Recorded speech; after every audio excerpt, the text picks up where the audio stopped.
오늘은 갈라디아서 6장 1절에서 10절 말씀을 본문으로 사랑은 함께 지는 것입니다 라는 제목으로 말씀을 전하려 합니다.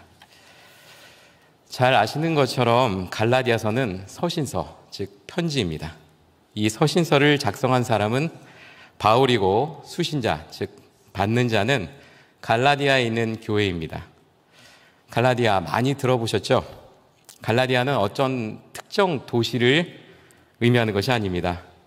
소아시아 중앙에 위치한 지역 이름입니다. 바울이 첫 번째 선교 여행 중에 방문했던 더베와 루스드라, 비시디아 안디옥, 이고니온 등이 포함된 지역인 것으로 알려져 있습니다. 학자에 따라서는 바울이 1차 전도 여행을 마친 후인 48년에서 약 50년 또는 3차 전도 여행 중인 54년에서 56년 즈음에 이 서신이 작성되었다고 주장하기도 합니다. 당시에는 예수님을 믿으면서도 여전히 유대교의 율법에 매였던 사람들이 많았습니다. 율법의 행위로 구원받을 수 있다면 그리스도께서 십자가에 못 박혀 죽으실 필요가 없었을 것입니다. 율법의 역할이라는 것은 예수님께서 이 땅에 오시기 전까지였죠. 그리스도 안에서는 할례를 받거나 할례를 받지 않거나 문제가 되지 않습니다. 중요한 것은 사랑으로 역사하는 믿음입니다. 이제는 육체를 버리고 성령의 열매를 맺어야 한다는 것이 갈라디아서 전체의 말씀입니다. 최초의 예루살렘 공의회가 열렸습니다. 이 공의회는 그리스도인도 할례를 받아야 할지 그 여부를 심의했습니다. 심의 끝에 유대 사람의 조상들도 매지 못했던 그 멍에를 제자들의 목에 두는 것은 옳지 않다, 이런 결론을 내리게 되었습니다. 하지만 예루살렘 교회를 근거지로 한 율법주의자들의 방자함은 예루살렘 교회의 지도자들도 통제하기가 매우 어려웠다고 알려졌습니다. 야고보는 이를 묵인했다고 알려져 있습니다. 베드로도 이들의 눈치를 살피기에 급급했습니다. 율법주의자들은 갈라디아 지역까지 와서 올바르지 않은 주장을 펼치면서 성도들을 유혹했습니다. 무엇보다 바울이 사도가 아니라고 깎아내리기 시작했습니다. 바울이 정당한 사도가 아니라면 바울의 가르침을 따라야 할 이유가 없었기 때문이죠. 바울은 이에 맞서서 조금은 격렬한 어조로 편지를 썼습니다. 이 편지를 통해서 먼저 자신의 사도권을 변호했고요. 다음으로 사랑과 은혜에 따른 참된 믿음을 전하고자 했습니다. 마지막으로 율법에서 이제는 벗어나 참 자유를 누리라고 권면했습니다. 오늘 함께 읽었던 이 6장 1절에서 10절 말씀은 갈라디아 교회 성도들에게 보냈던 권면과 충고의 결론 부분에 해당하는 내용입니다. 바울은 2절에서 복음을 아는 성도가 어떻게 서로를 대해야 하는지를 구체적으로 보여주고 있습니다. 너희가 짐을 지라, 그리하여 그리스도의 법을 성취하라. 이 말씀은 그리스도인의 삶 전체를 요약하는 짧지만 절대적인 선언입니다. 이 말씀은 오늘 살아가는 우리에게 이렇게 묻습니다. 여러분은 서로의 짐을 지고 있습니까? 오히려 짐을 남에게 떠넘기고 있지는 않습니까? 교회라는 공동체는 짐을 함께 지는 공동체입니까? 아니면 각자 버티며 외롭게 서 있는 공간입니까? 2절 말씀은 그리스도인의 존재 방식을 규정하고 있습니다. 공동체적인 사랑, 그리스도의 법을 따라 서로의 짐을 지는 그러한 삶이 참된 복음의 열매라는 것입니다. 그것은 그리스도인의 공동 책임과 또 사랑의 실천이기도 합니다. 오늘 우리는 본문을 따라가면서 4가지 차원에서 이 말씀을 나누려 합니다. 첫 번째입니다. 연약함을 품는 삶입니다. 1절 말씀을 함께 읽겠습니다. 시작. 형제들아, 사람이 만일 무슨 범죄한 일이 드러나거든 신령한 너희는 온유한 심령으로 그러한 자를 바로잡고 너 자신을 살펴보아 너도 시험을 받을까 두려워하라. 아멘. 범죄한 일이 드러나면 온유한 심령으로 바로 잡아주라는 말씀입니다. 교회 공동체 안에서 흔히 일어날 수 있는 일이죠. 누군가 잘못했을 때 우리는 재판관이 됩니다. 그 사람을 판단하고 때로는 거리를 두려고 하지요. 교회 공동체는 연약한 지체의 잘못을 판단하는 곳이 아닙니다. 오히려 온유와 겸손으로 회복시켜야 하는 현장이어야 합니다. 그래서 바울 사도는 신령한 너희라고 하는 단어를 사용했습니다. 성령 충만한 자, 자기의 의가 아닌 성령의 인도하심을 구하는 자, 겸손한 사람을 의미하는 단어를 사용한 것입니다. 바울은 이렇게 다른 길을 제시했습니다. 이제 2절 말씀을 함께 읽겠습니다. 시작. 너희가 짐을 서로 지라 그리하여 그리스도의 법을 성취하라. 아멘. 여러분은 성령의 인도하심을 구하는 겸손한 사람이니 온유한 마음으로 바로 잡아주고 오히려 그의 짐을 함께 지라는 것입니다. 짐에 해당하는 헬라어는 바로스입니다. 바로스란 짐짝을 의미하지 않습니다.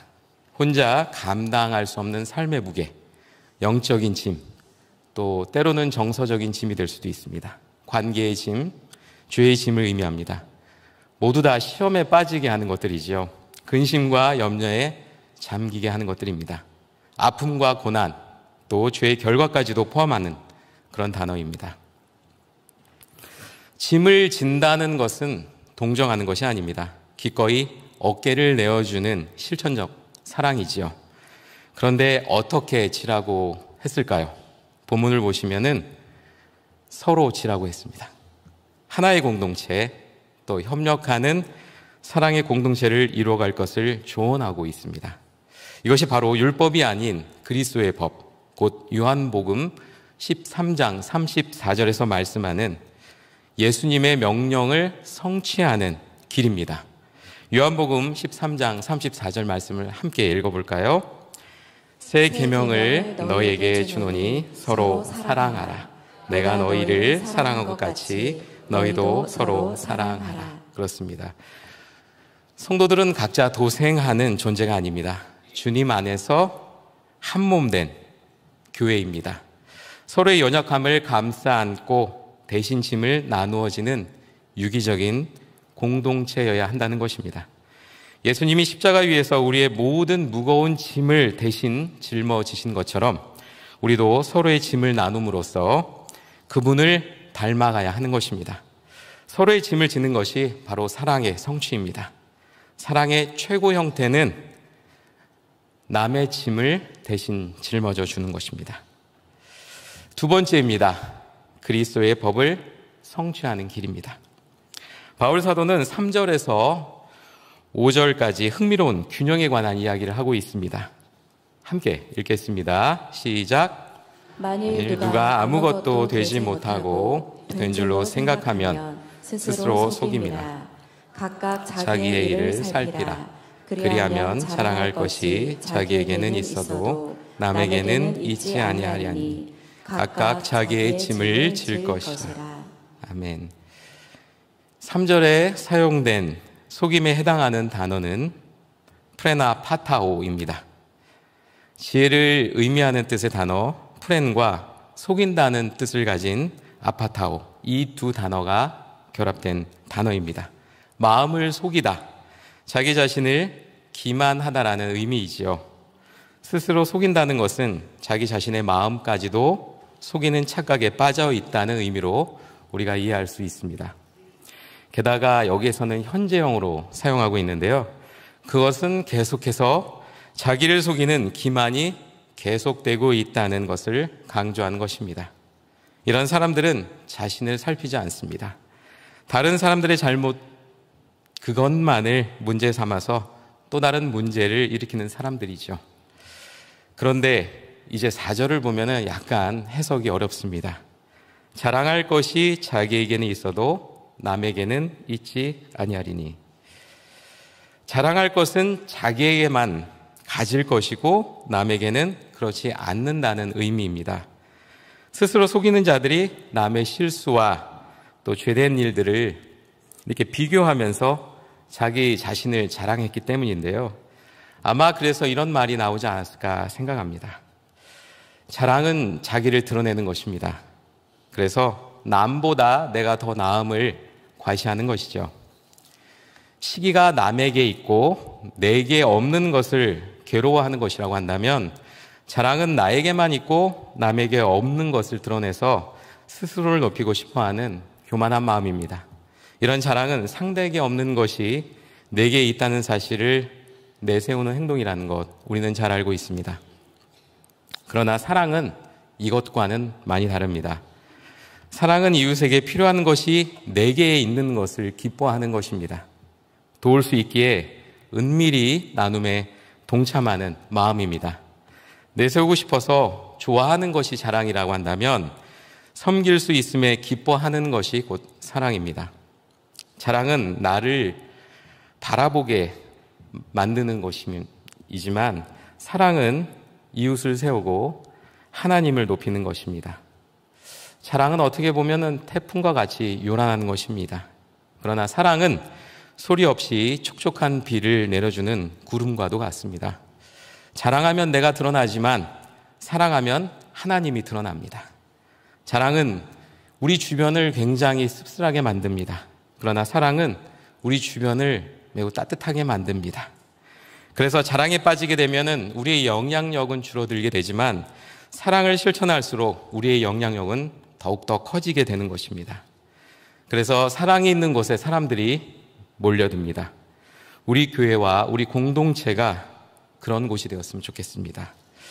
하나님께서 나에게 남과 다른 은혜와 능력을 주셨다고 한다면, 자랑하라고 주신 것이 아니라 사랑으로 서로 섬기라고 맡겨주신 사명인 것이 분명합니다. 사랑으로 이웃을 세워가며 또 예수님의 법을 이루는 여러분과 제가 되기를 소망합니다. 5절을 보시면은 짐이란 단어가 다시 한번 등장합니다. 그런데 2절에 사용된 단어와는 조금 다릅니다. 5절에 사용된 짐은 포르티온입니다. 이 포르티온이라고 하는 단어는 자기에게 주어진 책임과 사명, 즉 개별적인 몫을 의미합니다. 하나는 다른 사람의 무거운 짐을 함께 지는 책임이라고 한다면, 여기서 말하는 짐은 나의 신앙적 책임을 스스로 감당해야 한다는 것입니다. 서로의 짐을 나누어 지되 또 각자의 책임을 지는 이 균형 가운데 건강하게 교회가 세워지는 것이죠. 교회 안에서 도울 수 있는 짐, 다른 사람의 연약함, 또 고난과 실수는 함께 감당하고, 우리 각자가 마땅히 책임져야 할 이 짐은 성찰과 사명이란 이름으로 스스로 감당하게 될 때에 균형 잡힌 신앙과 또 건강한 교회가 만들어지는 것입니다. 이 균형을 잃어버리는 것이 바로 문제입니다. 어떤 분은 자기 짐을 회피하게 합니다. 그 짐을 교회에 떠넘기려 하죠. 어떤 분은 자기 짐에만 집중하느라고 다른 사람의 짐에 집중하지 못합니다. 바울 사도는 함께 짊어지어야 할 짐과 또 스스로 져야 할 짐을 분별하라고 가르칩니다. 바로 이것이 곧 성숙한 교회의 모습이기도 합니다. 세 번째입니다. 사랑은 반드시 결실한다입니다. 6절에서 8절 말씀을 함께 읽도록 하겠습니다. 시작. 가르침을 받는 자는 말씀을 가르치는 자와 모든 좋은 것을 함께 하라.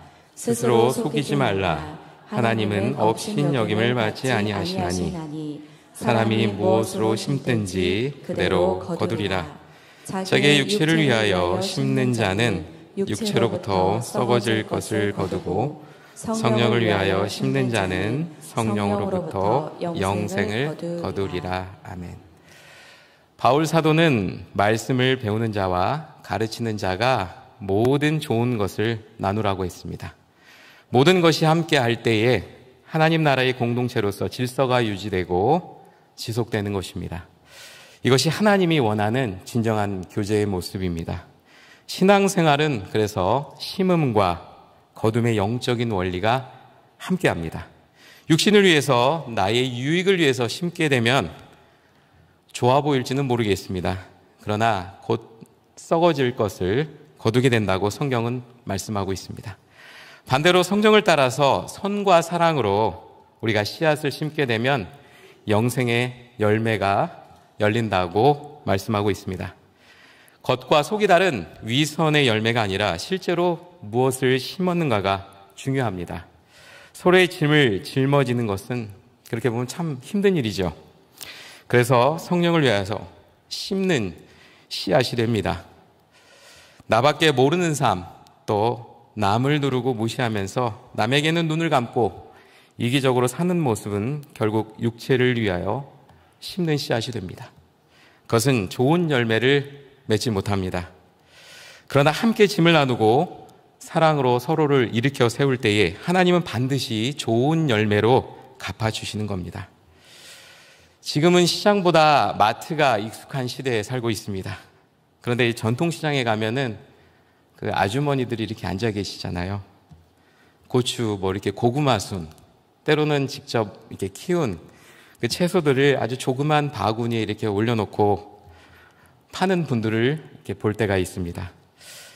그분들은 이제 비 오는 날을 제외하고 거의 대부분 앉아 계시는 것을 알 수 있는데요. 더우나 추우나 그냥 장마당에 이렇게 앉아 계십니다. 이렇게 보면 양이 많지 않은데 이걸 갖고 뭘 하나 이런 생각이 들 때가 있습니다. 근데 가만히 생각해 보면은 그걸 팔아서 큰 돈을 벌려고 생각하는 것 같지는 않습니다. 생활에 큰 도움은 되지는 않겠지만 그 채소를 조금이나 팔아서 용돈도 쓰시고 또 손자, 손녀에게 용돈을 주시려고 하는 것이겠죠. 그 용돈을 줄 때 그 용돈을 받고 기뻐하는 그 손자, 손녀의 모습을 보면서 그런 사랑의 마음으로 더위도 추위도 이겨내면서 그 자리에 앉아서 그 채소를 파는 것이 아닐까 생각을 해봤습니다. 사람은 자기가 사랑한 만큼 행복하다고 하죠. 삶에서 가장 귀하게 느껴지는 자산이라고 한다면 내가 사랑했고 또 나를 사랑했던 사람들에 대한 기억과 흔적들일 것입니다.